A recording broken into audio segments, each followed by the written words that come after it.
ନିଶା ଗଡ଼ିଆରେ ଆମ ଜଙ୍ଗଲ ଯୋଜନାର ସାଧାରଣ ସଭା।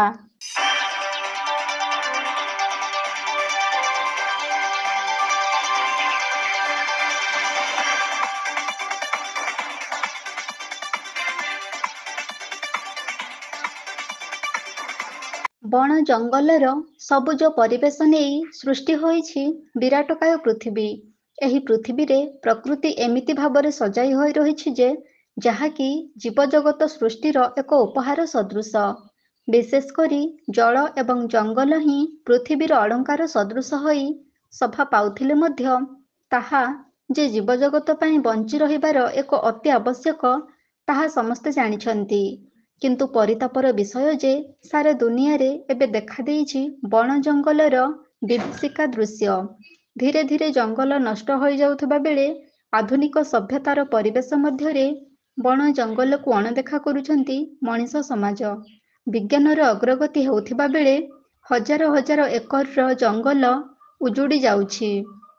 ସେହି ଉଜୁଡ଼ା ଜଙ୍ଗଲକୁ ସଜାଡ଼ିବା ପାଇଁ ସରକାରୀ ହେଉ କିମ୍ବା ବେସରକାରୀ ସ୍ତରରେ ହେଉ କାର୍ଯ୍ୟକ୍ରମ କରାଯାଉଛି। ସେମିତି ଏକ ଜଙ୍ଗଲ ସୁରକ୍ଷାର କାର୍ଯ୍ୟକ୍ରମ କେନ୍ଦୁଝର ଜିଲ୍ଲା ଚମ୍ପୁଆ ବ୍ଲକର ନିଶାଗଡ଼ିଆଠାରେ ଗ୍ରାମବାସୀଙ୍କ ଉପସ୍ଥିତିରେ ଏକ ସାଧାରଣ ସଭାର ଆୟୋଜନ ହୋଇଯାଇଛି।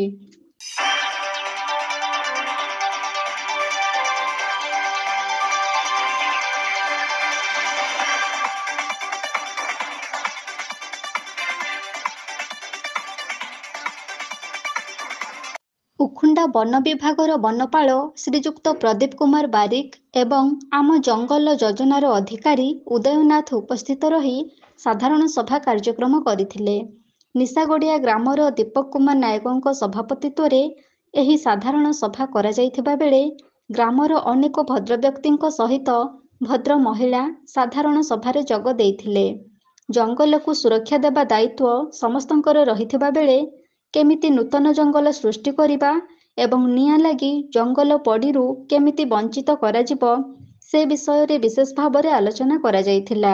ଗ୍ରାମବାସୀ ଏବଂ ବନ ବିଭାଗର ମିଳିତ ସହଯୋଗରେ ଜଙ୍ଗଲକୁ ସୁରକ୍ଷା ଦେବା ସହିତ ଜଙ୍ଗଲ ମଧ୍ୟରେ ରହିଥିବା ବନ୍ୟଜନ୍ତୁ ମଧ୍ୟ କେମିତି ସୁରକ୍ଷିତ ରହିବେ ସେ ଦିଗରେ ସମସ୍ତେ ଦୃଷ୍ଟି ଦେବା ଆବଶ୍ୟକ।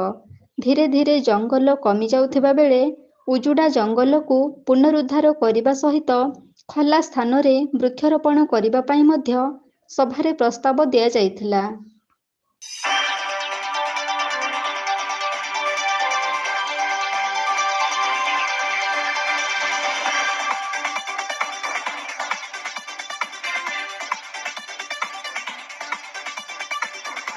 ଆମ ଜଙ୍ଗଲ ଯୋଜନାର ଅଧିକାରୀ ଉଦୟନାଥ ଉପସ୍ଥିତ ଥିବା ସଭ୍ୟ ସଭ୍ୟାଙ୍କୁ ସ୍ୱାଗତ ଜଣାଇ ବନ ସୁରକ୍ଷା ସମିତିର ଭୂମିକା, କାର୍ଯ୍ୟକାରୀ କମିଟିର ଲକ୍ଷ୍ୟ ଓ ଉଦ୍ଦେଶ୍ୟ, ଯୁଗ୍ମ ଯୋଜନା, ଜଙ୍ଗଲ ପରିଚାଳନା ଅଧିନିୟମ 2011, ଉଜୁଡ଼ା ଜଙ୍ଗଲର ପୁନରୁଦ୍ଧାର, ଜଙ୍ଗଲ ଉପରେ ନିର୍ଭରଶୀଳ ବନବାସୀଙ୍କ ରୋଜଗାର ସୃଷ୍ଟି କରିବା, ତା ସହିତ ଜଙ୍ଗଲ ସୁରକ୍ଷା ପ୍ରତି ଗ୍ରାମବାସୀଙ୍କ ଏକତା ଭାବ, ଗ୍ରାମର 18 ବର୍ଷରୁ ଊର୍ଦ୍ଧ୍ୱ ମହିଳା ପୁରୁଷ ସଭ୍ୟ ସଭ୍ୟା ଏକ କମିଟି ଗଠନ କରି ଜଙ୍ଗଲ ସୁରକ୍ଷା କରିବା ପାଇଁ ଯୋଜନା ଅନୁଯାୟୀ କାର୍ଯ୍ୟ କରିବେ ବୋଲି ସଭାରେ ନିଷ୍ପତ୍ତି କରାଯାଇଥିଲା।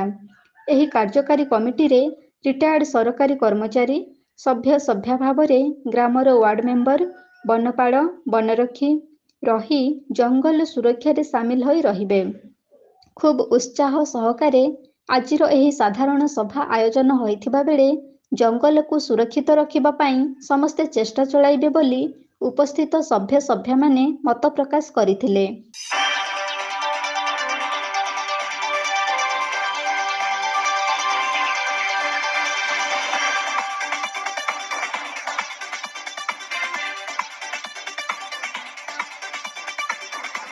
କେନ୍ଦୁଝର ଚମ୍ପୁଆରୁ ଦୀପକ କୁମାର ନାୟକଙ୍କ ରିପୋର୍ଟ, এবি ନ୍ୟୁଜ୍।